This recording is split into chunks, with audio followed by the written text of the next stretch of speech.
പ്രീസിലോട് അനുഗ്രഹിക്കപ്പെട്ട ഓഗസ്റ്റ് 23 ദൈവം നമുക്ക് ദാനമായി തന്നല്ലോ. ഇന്നോളം ദൈവം നമ്മെ അത്ഭുതകരമായി അതിശയകരമായി നടത്തി.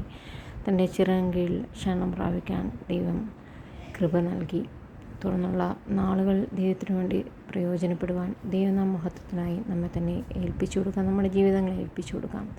ലോകത്തിൽ എന്തൊക്കെ നേടിയാലും, വിദ്യാഭ്യാസമായിക്കോട്ടെ, ധനമായിക്കോട്ടെ, ക്വാളിഫിക്കേഷൻസ് ആയിക്കോട്ടെ, വേൾഡ്ലി ആയിട്ടുള്ള എന്തൊക്കെ മഹത്വം നമ്മൾ നേടിയെടുത്താലും, ഫെയിം നേടിയെടുത്താലും, ദൈവത്തിന് വേണ്ടി നമ്മൾ പ്രയോജനപ്പെടുന്നില്ല എങ്കിൽ നമ്മുടെ ജീവിതം കൊണ്ട് യാതൊരു പ്രയോജനവുമില്ല.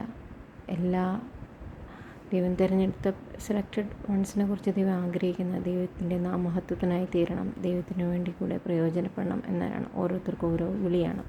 ആ വിളിപ്രകാരം മുന്നേറാൻ ദൈവം നമുക്ക് സ്നേഹത്തോടെ തന്ന വാഗ്ദത്തങ്ങൾ പ്രാപിപ്പാൻ നമ്മെ തന്നെ തിരുക്കരങ്ങൾ സമർപ്പിക്കാം. Praise God.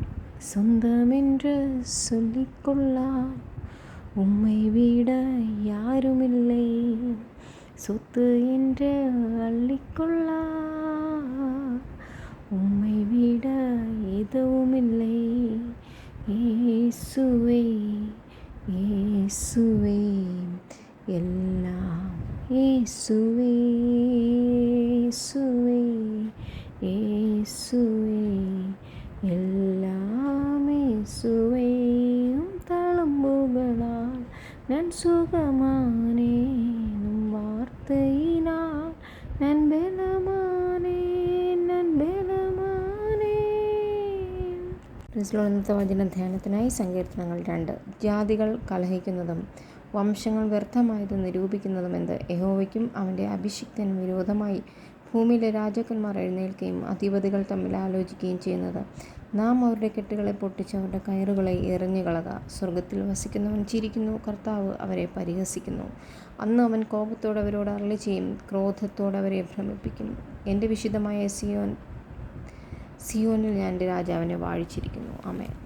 യഹോവ എന്നോട് അരുളി ചെയ്തത്, നീ എൻ്റെ പുത്രൻ, ഇന്ന് ഞാൻ നിന്നെ ജനിപ്പിച്ചിരിക്കുന്നു. എന്നോട് ചോദിച്ചു കൊള്ളുക, ഞാൻ നിനക്ക് ജാതികൾ അവകാശമായും ഭൂമിയുടെ അറ്റങ്ങളെ കൈവശമായും തരും. ഇരുമ്പുകൾ കൊണ്ട് നീ അവരെ തകർക്കും, കുശവൻ്റെ പാത്രം പോലെ അവരെ ഉടയ്ക്കും. ആകയാൽ രാജാക്കന്മാരെ ബുദ്ധി പഠിപ്പിൻ, ഭൂമിയിലെ ന്യായാധിപന്മാരെ ഉപദേശം കൈക്കൊള്ളിൻ. ഭയത്തോടെ ഹോസേപ്പിൻ, വിറയലോടെ ഘോഷിച്ചുല്ലസിപ്പിൻ. അവൻ കോപിച്ചിട്ട് നിങ്ങൾ വഴിയിൽ വെച്ച് നശിക്കാതിരിപ്പാൻ പുത്രനെ ചുംബിപ്പിൻ. അവൻ്റെ കോപം ക്ഷണത്തിൽ ജ്വലിക്കും. അവനെ ശരണം പ്രാപിക്കുന്നവർക്കെയും ഭാഗ്യവാന്മാർ. ഈ വചനങ്ങൾ ദൈവം നമ്മെ അനുഗ്രഹിക്കട്ടെ. ദൈവത്തിൽ ആശ്രയിച്ച്, ദൈവത്തിൽ വിശ്വസിച്ച്, ദൈവകോപത്തിനിടയാകാതെ ദൈവത്തെ ശരണം പ്രാപിച്ച്, ദൈവത്തെ പ്രസാദിപ്പിച്ച്, പരിശുദ്ധാത്മാവിനെ ദുഃഖിപ്പിക്കാതെ ജീവിക്കാൻ ദൈവം നമ്മെ സഹായിക്കുമാറാകട്ടെ. അടിയനെ സമർപ്പിക്കുന്നു. ആമേൻ. സദൃശവാക്യങ്ങൾ 2. മകനെ, ജ്ഞാനത്തിന് ചെവി കൊടുക്കുകയും ബോധത്തിന് നിൻ്റെ ഹൃദയം ചായ്ക്കുകയും ചെയ്യേണ്ടതിന് എൻ്റെ വചനങ്ങളെ കൈക്കൊണ്ട് എൻ്റെ കൽപ്പനകളെ നിൻ്റെ ഉള്ളിൽ സംഗ്രഹിച്ചാൽ നീ ബോധത്തിനായി വിളിച്ച് വിവേകത്തിനായി ശബ്ദമുയർത്തുന്നെങ്കിൽ, അതിനെ വെള്ളിയെപ്പോലെ അന്വേഷിച്ച് നിക്ഷേപങ്ങളെപ്പോലെ തിരയുന്നെങ്കിൽ, നീ യഹോവ ഭക്തി ഗ്രഹിക്കുകയും ദൈവപരിജ്ഞാനം കണ്ടെത്തുകയും ചെയ്യും. യഹോവയല്ലോ ജ്ഞാനം നൽകുന്നത്, അവൻ്റെ വായിൽ നിന്ന് പരിജ്ഞാനവും വിവേകവും വരുന്നു. അവൻ നേരുള്ളവർക്ക് രക്ഷ സംഗ്രഹിച്ചു വയ്ക്കുന്നു, നിഷ്കളങ്കമായി നടക്കുന്നവർക്ക് അവൻ ഒരു പരിചയം തന്നെ. അവൻ ന്യായത്തിൻ്റെ പാതകളെ കാക്കുന്നു, തൻ്റെ വിശുദ്ധന്മാരുടെ വഴിയെ സൂക്ഷിക്കുന്നു. ആമേൻ. ഈ വചനങ്ങൾ ദൈവം നമ്മെ അനുഗ്രഹിക്കട്ടെ. Matthew chapter 2, Mathai 2. ഹെരോദ രാജാവിൻ്റെ കാലത്ത് യേശു യഹൂദിയിലെ ബെത്ലഹേമിൽ ജനിച്ച ശേഷം കിഴക്ക് നിന്ന് വിദ്വാൻമാർ യെരൂശലേമിലെത്തി, യഹൂദന്മാരുടെ രാജാവായി പിറന്നവനെവിടെ? ഞങ്ങൾ അവൻ്റെ നക്ഷത്രം കിഴക്ക് കണ്ടവനെ നമസ്കരിപ്പാൻ വന്നിരിക്കുന്നു എന്ന് പറഞ്ഞു. ഹെരോദ രാജാവ് അത് കേട്ടിട്ട് അവനും യെരൂശലേമൊക്കെയും ഭ്രമിച്ച് ജനത്തിൻ്റെ മഹാപുരോഹിതന്മാരെയും ശാസ്ത്രിമാരെയും എല്ലാം കൂട്ടിവരുത്തി, ക്രിസ്തു എവിടെയാകുന്നു ജനിക്കുന്നത് എന്ന് അവരോട് ചോദിച്ചു. അവർ അവനോട്, യഹൂദയിലെ ബെത്ലഹേമിൽ തന്നെ.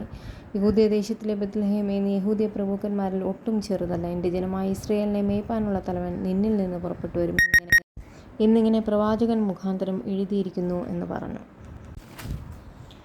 റെവലേഷൻ ചാപ്റ്റർ 2, വെളിപ്പാട് 2.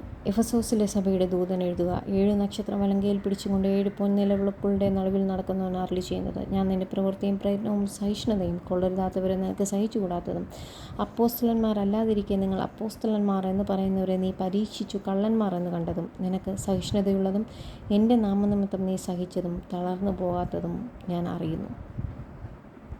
എങ്കിലും നിൻ്റെ ആദ്യ സ്നേഹം വിട്ടുകളഞ്ഞു എന്ന് ഒരു കുറ്റം നിന്നെക്കുറിച്ച് പറയുവാനുണ്ട്. നീ ഏതിൽ നിന്ന് വീണിരിക്കുന്നു എന്ന് ഓർത്ത് മാനസാന്തരപ്പെട്ട് ആദ്യത്തെ പ്രവൃത്തി ചെയ്യുക.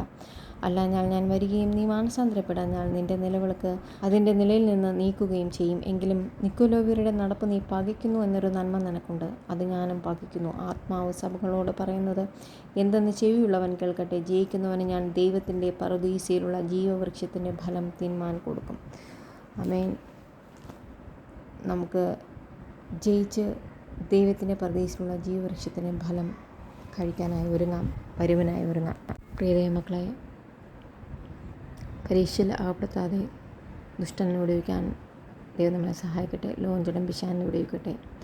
മരണകരമായ പാപവും അല്ലാത്ത പാപവുമുണ്ട്. ഏത് പാപത്തിനും അതിൻ്റെ ശിക്ഷ നമുക്ക് ലഭിക്കും. പാപത്തെക്കുറിച്ച് ബോധ്യം വന്നാൽ അറിയാതെ ചെയ്താൽ ദൈവം നമ്മോട് ക്ഷമിക്കും. പക്ഷെ അറിഞ്ഞു വെച്ചുകൊണ്ട് ചെയ്താൽ അതിൻ്റെ ശിക്ഷ ലഭിക്കും. സ്ത്രീയെ മോഹിക്കുന്നത്, കൂട്ടുകാരൻ്റെ ഭാര്യയെ ആഗ്രഹിക്കുന്നത് പാപം, നരകത്തിന് യോഗ്യമെന്ന് വചനം പറയുന്നു. അതേസമയം അതോടൊപ്പം തന്നെ അന്യൻ്റെ ഭാര്യയോടുകൂടെ അതോടൊപ്പം തന്നെ നമുക്ക് അന്യൻ്റെ ഒന്നും